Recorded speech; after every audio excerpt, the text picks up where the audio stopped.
autre renfort précieux, celui des cliniques privées qui ont annulé 100 000 opérations ces derniers jours et qui mettent à disposition une grande partie de leurs chambres.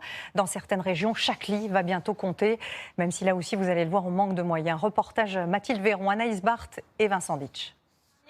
Oui, qu'est-ce qui se passe? Je suis en tachycardie dès que je le bouge.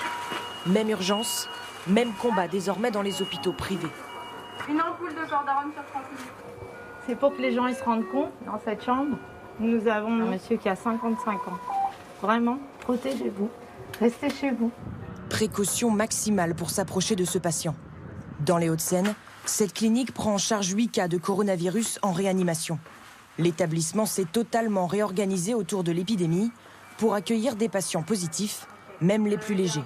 On a annulé toute la chirurgie programmée pour créer, à partir de rien, une unité d'hospitalisation destinée aux malades qui sont atteints du coronavirus avec un doublement, triplement, voire quadruplement de toutes les listes de garde, de toutes les listes d'astreintes, de façon à créer une présence médicale qui n'existait pas du tout avant. Au fil de l'avancée du virus, de plus en plus d'hôpitaux privés sont mobilisés pour soulager le public. À Nancy, cette clinique accueille ses premiers cas depuis 5 jours.